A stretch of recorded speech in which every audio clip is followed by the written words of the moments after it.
11절까지 함께 합독 후에 이공신 권사님 우리를 대표해서 기도 올리겠습니다. 골로새서 3장 15절로 21절까지 함께 봉독합니다. 그리스도의 평강이 너희 마음을 주장하게 하라.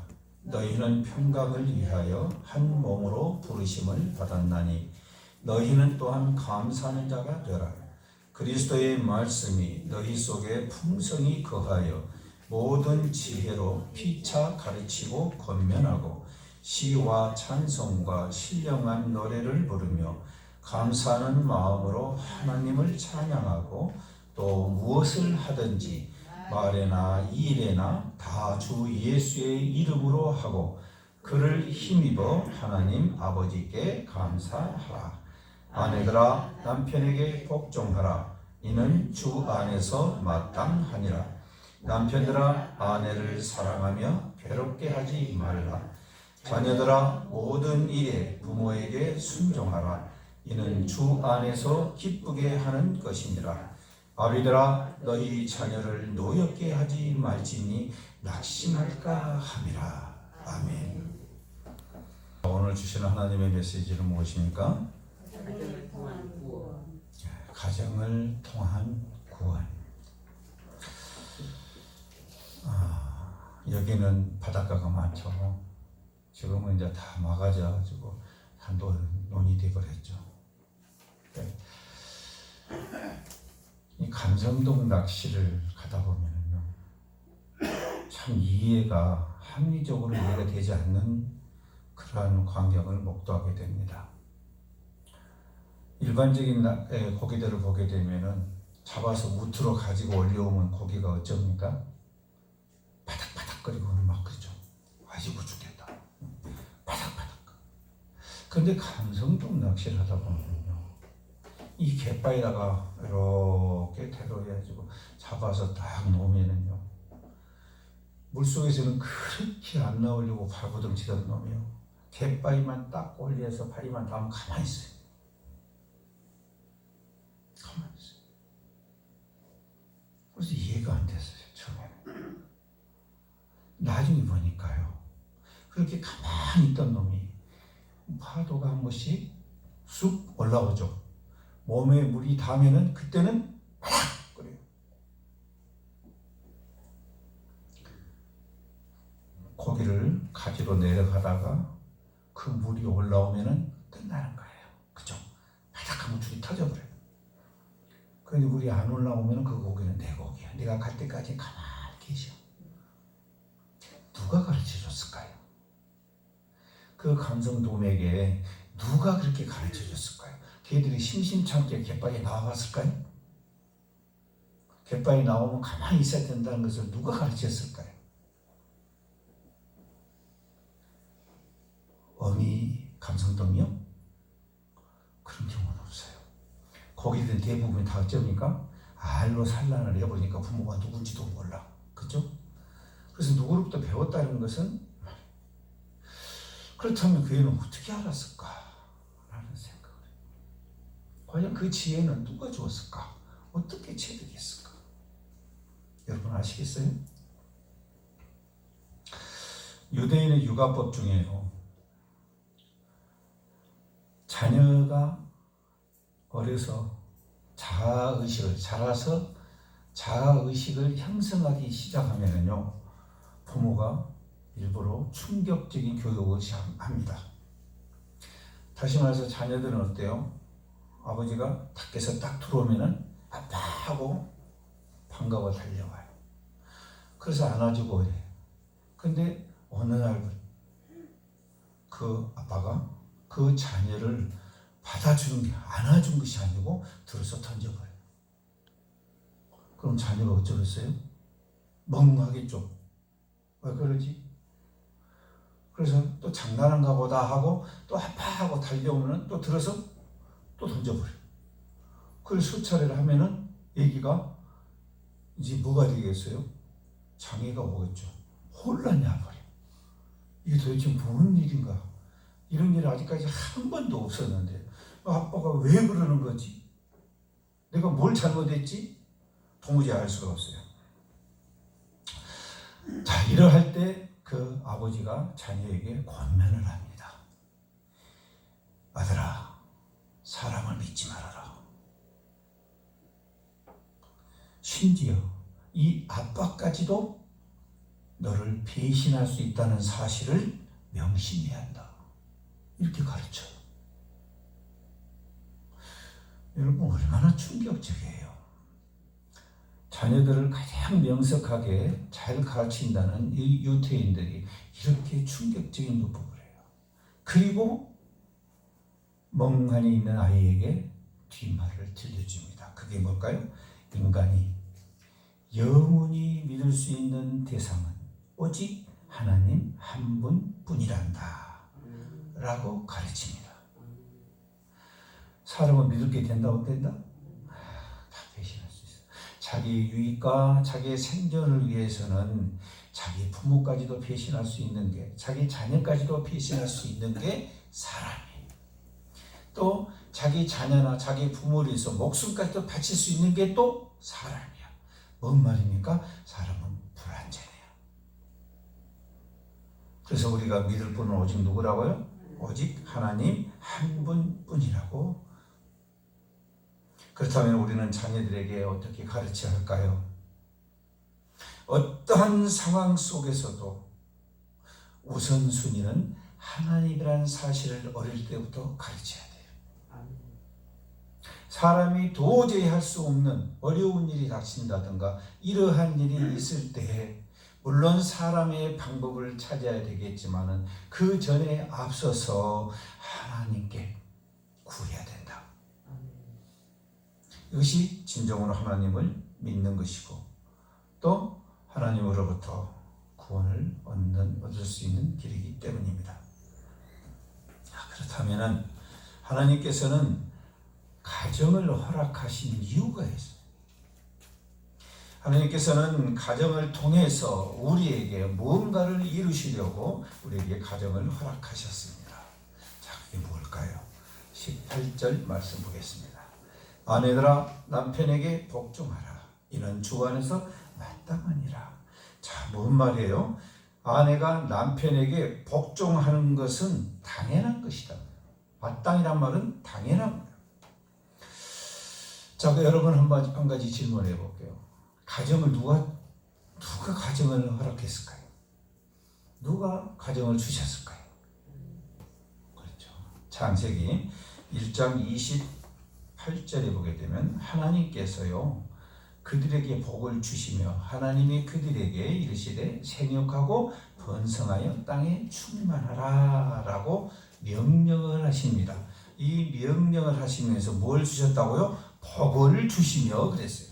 다시 말해서 생육하고 번성하고 땅에 충만하려면 뭐가 있어야 된다고요? 하나님의 복을 받아야 된다고.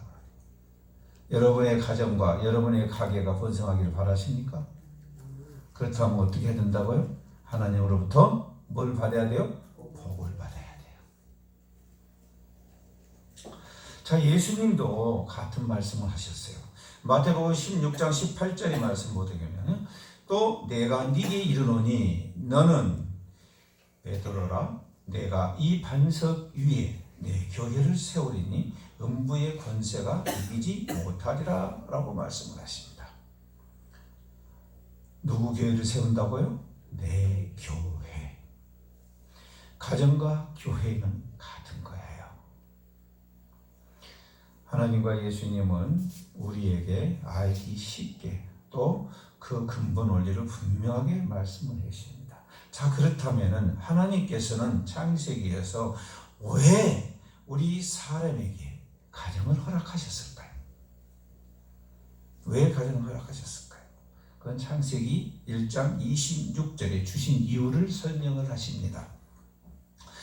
그들로 바다의 물고기와 하늘의 새와 가축과 온 땅과 땅에 기는 모든 것을 뭐하게 하자? 다스리게 하자 하시고 그랬어요. 하나님이 창조하시고 세상을 다스리기 위해서 하나님이 인간을 창조하셨다고 말씀하십니다. 그런데 세상을 다스리려면 그냥 동물은 되지 않아요. 하나님부터 복을 받아야 돼요. 그래서 하나님은 어떤 복을 주십니까? 하나님의 형상을 닮게 하는 거예요. 그래서 저와 여러분이 하나님의 형상을 닮게 된 겁니다.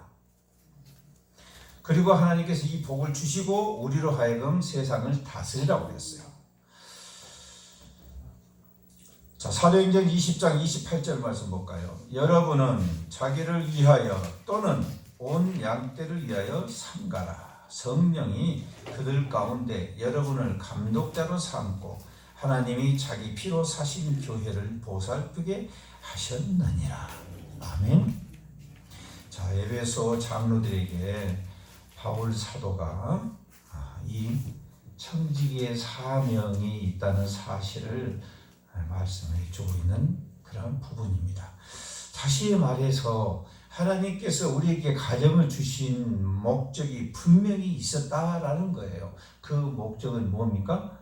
청지기의 사명을 감당하라는 거. 옛날 우리나라에도 모성을 둘 때 그 모성이 충실하게 잘 일을 하게 되면은 장가를 들게 해주죠. 장가를 들게 해주고 자금나도록 방한간을 마련해 줍니다. 자, 그렇다면 여러분, 그 주인이 그 종을 기특하게 여겨서 그런 일을 했어요. 그래서 그 종이 어떻게 하기를 바라고 그렇게 해줬을까요? 그렇죠. 지금같이로 열심히 일을 잘해라 라는 뜻으로 가정을 꾸리게 해주셨다는 거예요. 자, 우리 하나님께서도 우리 인간에게 가정을 이루도록 한 것은 바로 하나님의 맡기신 일, 다시 말해서 청지기의 사명을 잘 감당하라고 맡기셨다라는 사실을 알 수가 있어요. 그러므로 여러분, 우리는 어떻게 해야 될까요? 우리에게 가정을 허락하신 그 가정을 통해서 우리는 어떻게 해야 돼요? 하나님의 일을 잘 감당해야 돼요. 제가 가끔씩 말씀드리지만 주인이 종에게 장가들게 하고 가정을 허락하는 것은 그 가정을 이루고 너희끼리 알콩달콩하게 잘 살아라는 그 목적 이전에 목적이 있다는 거예요. 그래서 여러분, 원천적인 종의 원래 사명이 무엇인가를 잊어버리면 그 순간부터 사람은 교만에 빠져버리고 주인에게 충성하지를 못하는 그런 일들을 하게 된다는 거예요. 여러분, 창세기에는 하나님께서 인간을 창조하신 목적을 분명히 기록을 해놓고 계십니다. 근데 그 목적을 우리에게 하시면서 하나님께서는 또 한 가지 먼저 추가를 해놓은 것이 뭡니까? 그렇게 우리가 충성함으로써 누릴 수 있는 복도 기록을 하고 계세요. 다시 말해서 우리가 청지기적인 사명을 잘 감당할 때 하나님은 우리가 이 땅에서 누리고 살아갈 수 있도록 지켜주신다는 거예요. 지켜주시고 때에 따라 우리의 필요할 양식을 공급하시겠다는 거예요. 다시 말해서 우리의 생명을 책임지시겠다는 뜻이에요. 오늘 본문에 보게 되면은 아내들아 남편에게 복종하라 이렇게 말을 합니다. 옛날 같으면 아멘 그랬을 거예요. 근데 지금은 이 말을 하면 아멘 하는 사람이 아무도 없어. 왜 그럴까요? 교회 안에 남자보다 여자가 훨씬 많거든. 목사님, 성경이 아무리 이렇게 기록이 되어 있다 하더라도 지금 시대가 어느 시대입니까? 그건 형평성으로 받지 않습니다.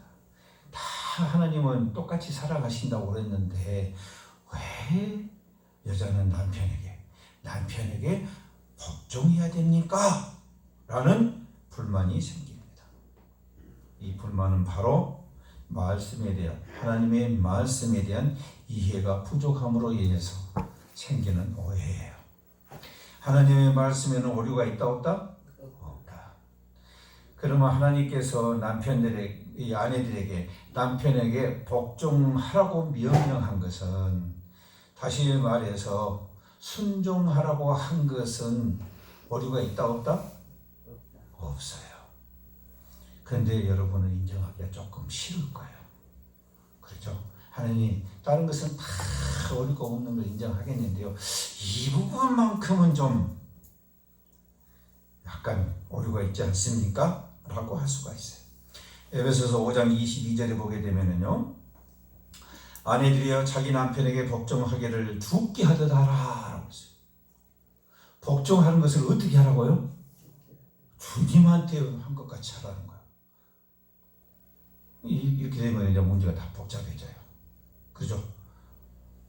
주일날 열심히 참석해서 주님을 섬기는 그런 사람들은 그렇게 생각할 수가 있어요. 근데 교회 한 번씩 오고 싶을 때 오신 분들, 그런 분들은 또 그 정도는 할 수 있겠죠 라고 할 수 있어요. 근데 지금 그 말씀을 하고 계신 것이 아니죠. 주께 하듯 하나님께 하듯 복종해라. 어떻게 복종하라는 겁니까? 순종하라는 거예요. 에베소서 5장 23절에 보게 되면 이렇게 말씀을 덧붙입니다. 이는 남편이 아내의 머리됨이 그리스도께서 교회의 머리됨과 같으니 그랬어요. 교회의 머리가 예수 그리스도예요. 가정의 머리가 남편. 질서를 말씀하고 계시는 거예요. 질서.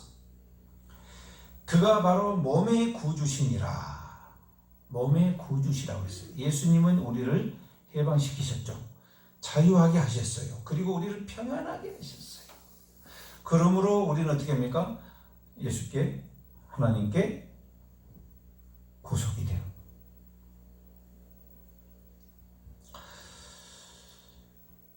(24절) 보면은 그러나 교회가 그리스도에게 하듯 아내들도 범사에 자기 남편에게 복종할지니라 라고 말씀합니다.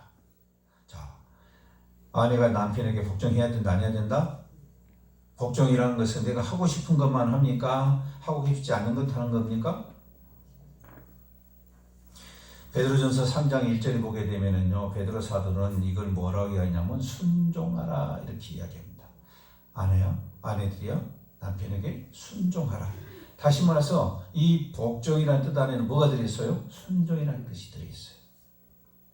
이것이 하나님의 창조의 질서예요. 이건 오류가 없어요. 남편에게 복종하지 않는 분들은 오늘 이 시간 하나님 말씀을 다시 되새기시고 회개하셔야 돼요. 그렇다면 우리 하나님은 공평하신 하나님이라고 그러셨는데, 하나님, 우리 하와 할머니가 잘못을 해갖고 남편에게 먹여갖고 그 죄로 우리가 지금 그런 겁니까? 라고 이야기할 수도 있지만 여러분, 우리 하나님은 틀림없이 공평하신 하나님이세요. 우리 하나님은 사랑의 하나님이시기도 하지만 어떤 하나님이세요? 공의의 하나님이세요. 자, 19절 말씀 봅시다. 남편들아, 아까는 누구였어요? 아내들아 그랬어요. 아내들.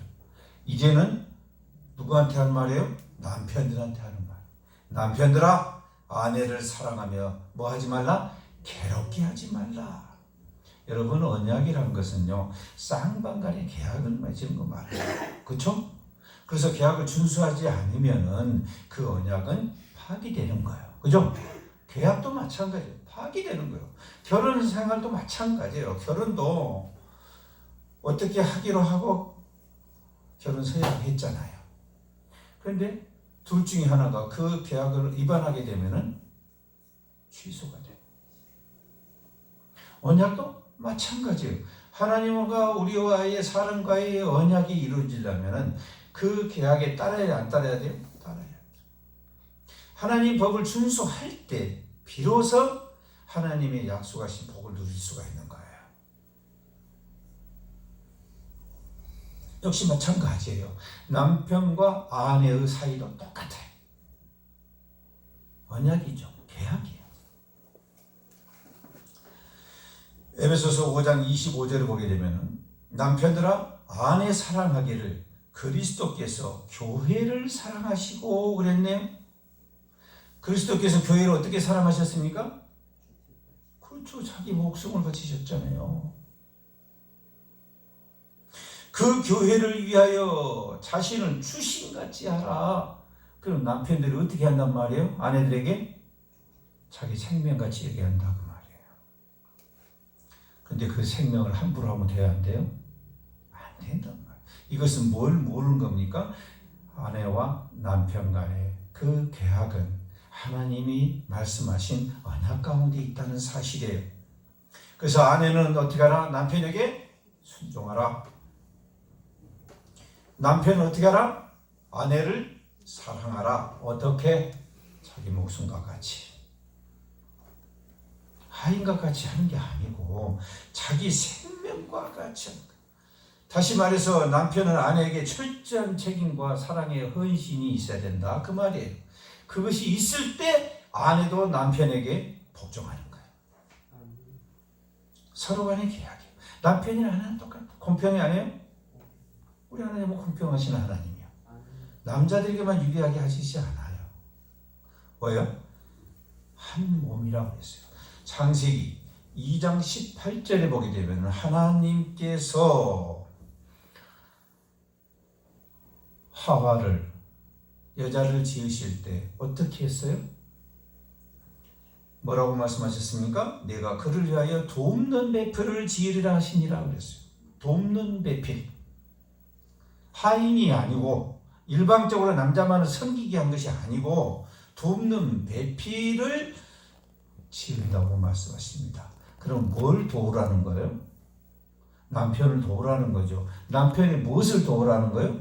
남편이 하나님의 일을 하는데 그 하나님 일에 집중할 수 있도록 도우라는 거예요. 다시 말해서 하녀로 여자를 만든 것이 아니고 하나님의 일을 할 수 있도록 아담의 동역자로 세우셨다는 걸 알 수 있어요. 그래서 평등해요, 안 해요? 평등해요.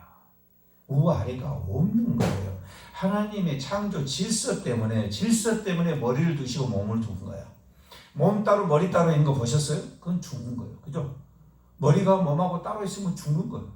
머리하고 몸은 같아요, 안 같아요? 같아요. 한 몸이 한 지체예요. 그래서 여자와 남자는 부모를 떠나서 어떻게 하라고 했어요? 한 몸을 이루라고 했어요. 골로새서 3장 15절 말씀 보세요. 너희는 평강을 위하여 한 몸으로 부르심을 받았나니. 한 몸으로 부르심을 받았단 말이에요. 하나님께서 인간을 창조하실 때 남자와 여자를 한 몸으로 지었다는 사실이에요. 여러분 잘 아시잖아요. 아담의 갈비뼈를 취하시고, 그렇죠? 다른 것이 아니란 말이에요. 같은 거.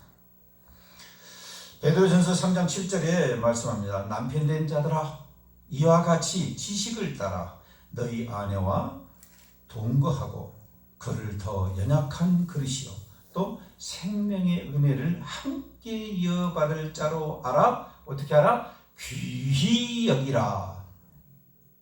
함부로 하지 말라는 거예요. 귀히 여기라는 거예요. 여러분 매점 나가는 도자기를 여러분 함부로 하겠어요? 혹시나 부딪힐까, 혹시나 떨어질까봐 얼마나 애지중지하고 있어요. 남편들에게 아내를 그렇게 대접하라는 뜻이에요. 귀하게 여겨라 그 말이에요. 왜요?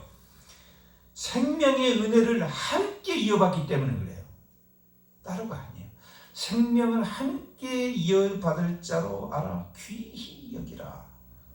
이는 너희 기도가 막히지 아니하게 하려 함이라. 그렇게 귀히 여김으로 인해서 하나님과의 교통이 막히지 않게 하기 위함이다. 하나님과의 관계로 결국은 됩니다. 다시 말해서 하나님이 교회를 사랑하시듯 남편은 아내를 사랑해야 한다는 뜻이에요. 여러분 군대 갔다 오신 분들은 다 아실 거예요.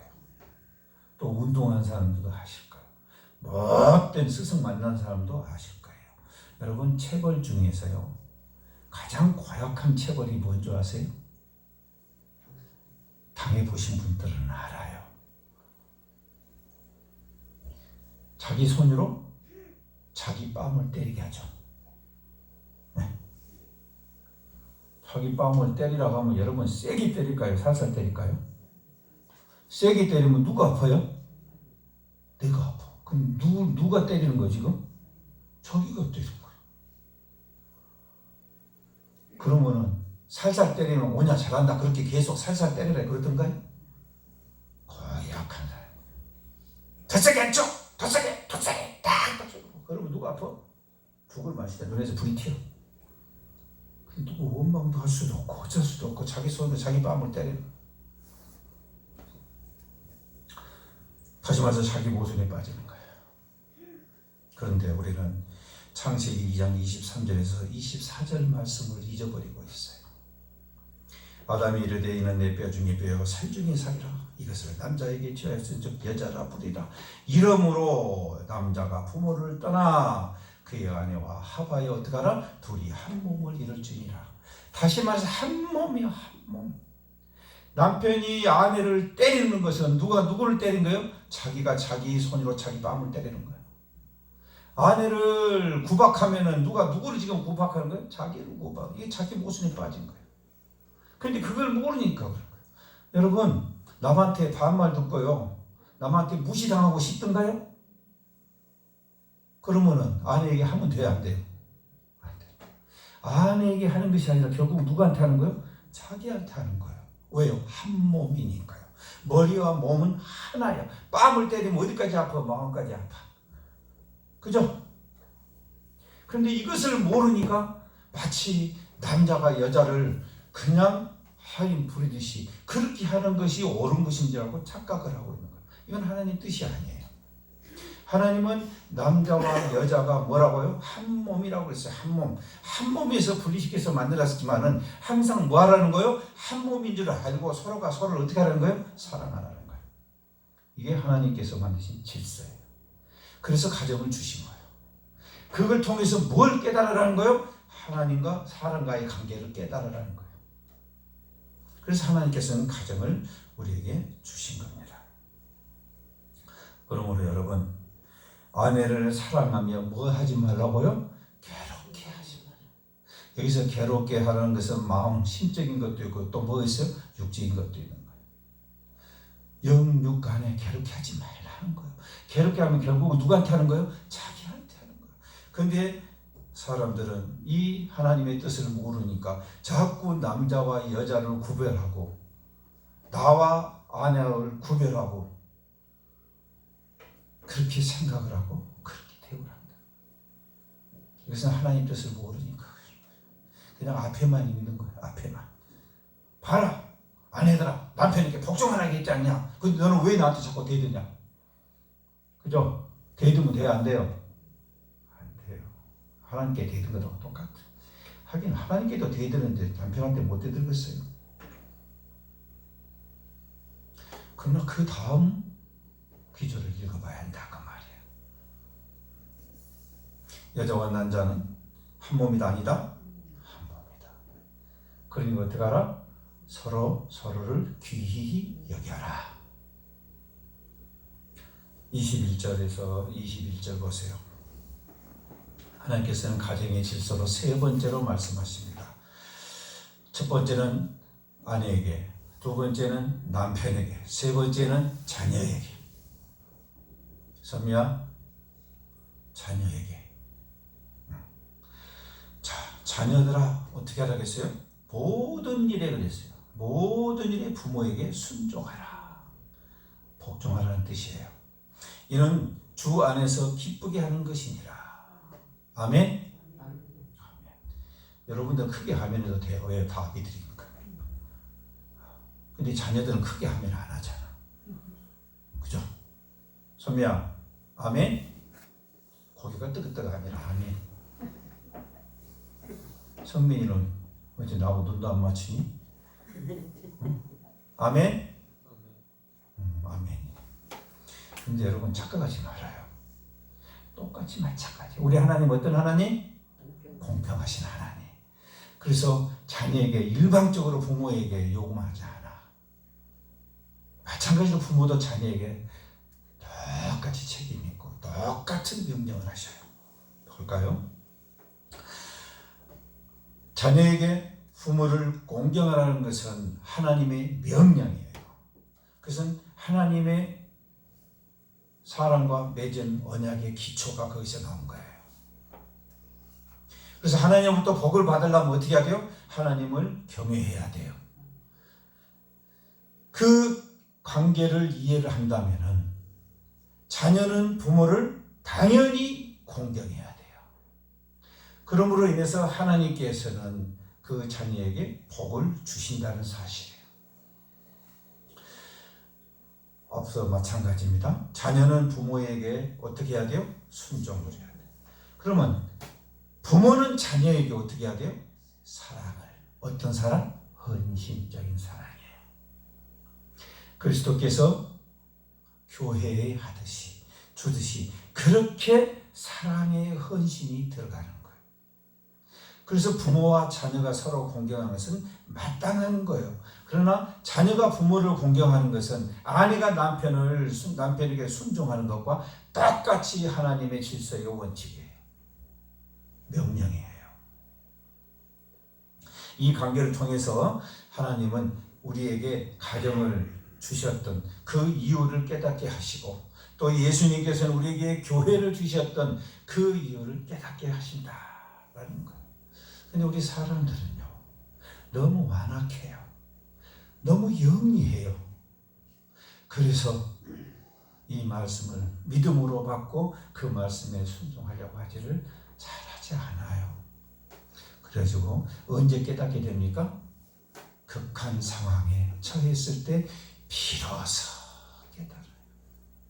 그러기 전까지는 그냥 알고만 있는 거예요. 알고만. 행하지를 않아요.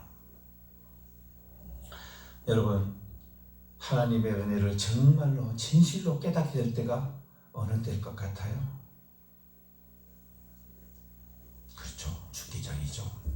우리 몸이 내가 내 의지대로 움직이지 못하고 내 몸이 병이 들어서 또는 늙어서 어찌하지 못했을 때 그때 우리는 요양병원 이런 데로 내 의지와 상관없이 그리로 가게 됩니다.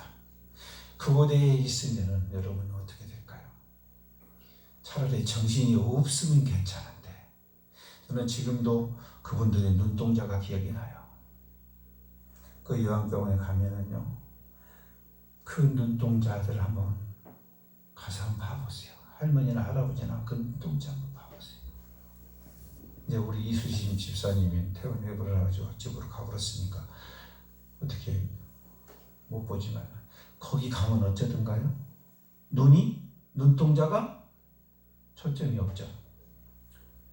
뭔가 정신 나간 것 같죠. 멍 때리고 있는 거. 왜 그럴까요? 소망이 없어요. 사람은 소망이 없으면 죽은 거나 마찬가지입니다. 영이 흐려져 버려요. 그들의 마음속까지 뭐 할까요? 다 있어요. 그들의 소원은 가정으로, 자녀들로 손주고 만나서 같이 있고 싶어 해요. 제가 봉사하면서 그 원장으로부터, 원장 목사님부터 이야기 들었었어요. 대개가 부모님을 요양원에 모시다 주면 1년 동안 오지 말하기도 잘 온대요. 근데요, 3년이 지나면은요, 안 온대요. 명절 때나 겨우 오지. 5년이 지나면은요, 전화도 안 받은대요. 전화도. 부모는 자녀를 보고 싶을까, 안 보고 싶을까요? 보고 싶죠. 그 애절한 마음이에요. 근데 자녀는 그 부모의 마음을 알까요, 모를까요? 몰라요. 근데 부모가 자녀를 보고 싶다는 것을 알까요, 모를까요? 알아요. 그러나 부모만큼 절실하지가 않아요. 그래서 그 요양병원에 누워있는 자신도 그 부모에게 그렇게 했어요. 그래서 자신도 또 그 처지에 놓이게 된 거예요. 그래서 여러분, 자녀 교육이란 게 얼마나 중요한지 몰라요. 하나님께서 자녀 교육을 강조하신 이유를 우리는 너무 늦게 깨달아요. 여러분, 부모가 자녀를 사랑한다는 것만이 그것이 잘한 게 아니에요. 우리 하나님은 우리 인간들을 사랑하셨지만은 죄를 지었을 때 어땠어요? 죄에 대해서 책임을 물으셨어요. 그래서 선악과를 먹었을 때 하나님은 사랑으로 얼마든지 아담과 하와를 덮어줄 수 있지만은 그들이 회개하지 않음으로 인해서 그들을 쫓아내서 세상으로 내보내잖아요.